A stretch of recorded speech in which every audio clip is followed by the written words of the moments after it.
What's good? It's your boy Fanon. All right, so Anthony Joshua's promoter, Eddie Hearn, came out on an interview with IFL TV, and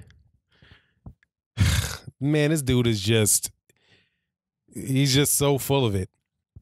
But in it, he tries to make an offer, says that he still has an outstanding offer to sign Deontay Wilder to a 2-fight deal. Man, this dude is nothing if not consistent. And in his conversation that he had, it's like you just got to sit and whenever you listen to him, I just sit and think. I listen to what he says, and then I sit back and think about what he said. And in between all the people he insulted by calling them low IQ, you know, that code word for people, low income, low intellect, low IQ people, right? He tried some of the corniest debating tactics obvious debating tactics that used car salesmen use. Like, for example, trying to address the fact that everybody knows he's dishonest, or most people believe that he's dishonest, and that's the consensus. The guy's a lying scumbag. And, well, I don't know necessarily scumbag, but he's a liar. So I guess it's not necessary to call him a scumbag. But he's a liar. And he's somebody that if he says something to you, you have got to, without a doubt, go check and make sure that what he says is true, right? Fair. I think that's a fair assessment. But now this is the funny thing. When you have somebody who is, what does a liar do when he's talking to somebody that knows he's a liar? Well, everybody else is a liar too. Yes, I'm lying. I know if you don't trust me, this is what he tries. If you don't trust me, well, then you shouldn't, but you shouldn't trust them either, right? I know you don't trust me, and if you don't want to believe what I have to say, the very least you can do is not believe them either. Because, you know, what's fair is fair, right? And then he points out as an instance not to trust Shelly Finkel, an example of Shelly Finkel telling the truth. And I had to catch us like 2 or 3 times. I had to go through it. I had to be like, did he really just do that? Did he really just use an example of Shelly Finkel telling the truth as a reason not to trust Shelly Finkel? And you can go listen to the IFL TV, and that's exactly what he did. Shelly Finkel, in a clarifying point, because Eddie Hearn clarified something that Shelly Finkel said. Shelly Finkel said that they will have a contract next Friday. I won't go through the dates, but Shelly Finkel said that they will have a contract next Friday. Deontay Wilder was the one that said, I'm going to sign this contract. Whatever, accept it. I want this fight. Deontay Wilder said that, right? But what Shelly Finkel said was something different. Shelly Finkel said that they will have a contract on Friday. It is not a distinction that I didn't catch. I caught that. But I thought to myself at the time, I was like, okay, he said that they'll get the contract.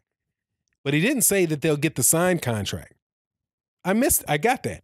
Now, I didn't see the ESPN article because Eddie Hearn then goes and mentions a ESPN article and says that is the reason why the WBA got ticked off and immediately ordered the negotiations to come to an end, basically, and said that you got 24 hours to sign for Alexander Povetkin. And that was the reason. The reason that the WBA stepped in was because of something Shelly Finkel said to Dan Raphael in an ESPN article. And what he said was, in the ESPN article, was this: I'm sending back a contract with a couple of notes. Hopefully there's no problem, and we'll sign right after the changes are made. Right? Fair. That is what Shelly Finkel said. It's on ESPN.com. That's what he said. Now, why would I not believe Shelly Finkel if that's what Shelly Finkel said? Shelly Finkel is the one that said that. And if I listen to what Shelly Finkel said, I would have to believe that Shelly Finkel's telling the truth. If that's the case, that would be giving me even more of a reason to believe Shelly Finkel, because Shelly Finkel could have lied. Couldn't he? Couldn't he have just said that they'll have the contract on Friday if Shelly Finkel was a liar? Right? Couldn't Shelly Finkel and World Boxing News had said, hey, they will get a signed contract on Friday, and then not have the signed contract sent to them and have a couple of notes on it? Right? Did he have to tell the truth? If that's what he was going to do, he told the truth to Dan Raphael, and he told the truth to World Boxing News. So, again, Eddie, why wouldn't I believe what he has to say about the other things that he said? That's not a reason to distrust Shelly Finkel. That's a reason to trust Shelly Finkel, because he never had to say it. Now, you, Eddie Hearn, on the other hand, followed up what you just said with a lie. That you hadn't heard, basically laid out a scenario where he hadn't heard from him in 2 weeks, if you listen to what he said. But I don't even have to point to that. I can point to him having said on an interview with the Boxing Voice that they had never heard from Deontay Wilder's team, hadn't had any contact from him. Shelly Finkel gets in and reads an email from Eddie Hearn saying your dad just had a good chin. I heard you had a good chin wag with my dad. And then Eddie Hearn went back and later said, yeah, we did talk in November. So let's get this right, Eddie. Even though I don't trust you for good reason, you want me to not trust Shelly Finkel for a poor reason? You want me, because I don't believe you because I caught you in a lie. You want me to believe not to believe Shelly Finkel because Shelly Finkel told the truth? What world are you living in, man? And then he said before that, I know, no matter how small your intellects are. And I thought to myself, okay, you're talking to me. How small is my intellect? Okay, maybe I am. I'm not the smartest guy in the world, so okay, what do you got to say? And then he proceeds to tell me that I shouldn't trust somebody for telling the truth. What kind of ass backwards logic is that? But you got to stop, used car salesman. And you have to tell him, repeat that for me. What did you say? Say that again. I got to write this down. You said that you never heard from Deontay Wilder's team, but then you said you actually had heard from them. That's a lie, right? Did you know that you had heard from them? You knew that, right? That's a lie. So I'm telling you, I don't trust you because I caught you in a lie. And because I'm not very smart. Shelly Finkel tells the truth, and you don't want me to believe Shelly Finkel because of what? Oh, because Deontay Wilder said he was going to sign the contract. So Shelly Finkel says something slightly different than came out of the mouth of Deontay Wilder, and therefore I'm not supposed to believe Shelly Finkel? And he was very clear, Eddie Hearn, that he believes that Deontay Wilder wants to fight, right? He says he believes Deontay Wilder wants to fight, but he doesn't believe Shelly Finkel wants to fight. So I think to myself, probably right. You're probably right. Shelly Finkel probably doesn't want it. Probably Shelly Finkel, Winkle, Dinkle, Plinkle, Schninkle, like you called him, probably doesn't want it. He probably thinks you're a fucking con man who's got no intention whatsoever of making this fight because of the way that you're behaving, and you're not somebody to be trusted and not somebody to be taken seriously, and he probably wants to go on about his business. But Deontay Wilder really wants to fight. And since he works for Deontay Wilder, he has to keep going through these circles that are going to wind up going nowhere, just like they did. Shelly Finkel, I have to assume, is a 70-plus-year-old man. And when you get to that age, you get sick of dealing with lying little kids. Lying, arrogant, sleazebag little kids who have no intention on keeping their word and are completely untrustworthy. I still don't see why that's grounds not to trust Shelly Finkel. And especially you telling me that. Now, Shelly Finkel is a businessman. I'm not saying Shelly Finkel's a virgin in this world. I'm not saying Shelly Finkel has never told a story in his life. I don't know. It just so happens that I haven't caught him in one. And you point in the audacity of Eddie Hearn insulting somebody's intelligence while telling them some crap that if you lay it out on a piece of paper makes no sense, right? It's just, that's Eddie. That's a used car salesman. And that's what he is. The dude's crazy. But then on top of this, I'm not a very smart guy. But what I got from this interview that Eddie Hearn did was that because he claimed something else. Well, before I get to that, let me break down the last little bit of this thing he says. He blames the article on Dan Raphael's and Shelly Finkel's conversation, or this article, right, for being the reason why the WBA mandated the fight to happen within 24 hours. And therefore, that's why Anthony Joshua has to fight Povetkin, right? That's the logic. That hinges on one thing, an assumption you have to make, that the WBA can prevent Anthony Joshua from fighting Deontay Wilder because they don't sanction the fight. That doesn't hold that up. All that means is that Deontay Wilder and Anthony Joshua don't fight for the WBA belt. They unify the WBC, the IBO, and the IBF. And it sounds like a good situation because that's a little less money that they got to pay the WBA. Right? And since Anthony Joshua wants to fight so well, he doesn't even end up losing anything, right? Because when he beats Deontay Wilder, he'll have 3 belts. The WBA, the IBF, the WBC, the IBF, and the WBO, right? And if he beats Povetkin, he's going to have 3 belts. He'll have the WBA, the IBF, and the WBA.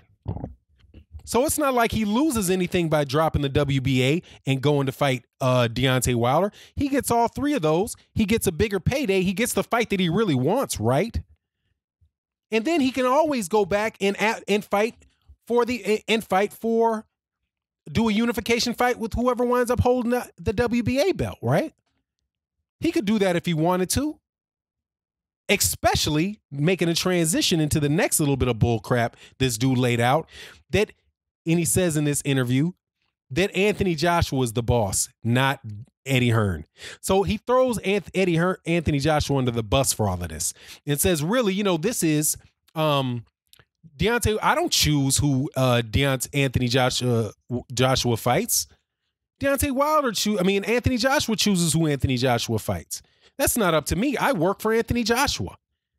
But then he turns around and says that acts as if Shelly Finkel is the one that keeps Deontay Wilder from getting the fight. Right?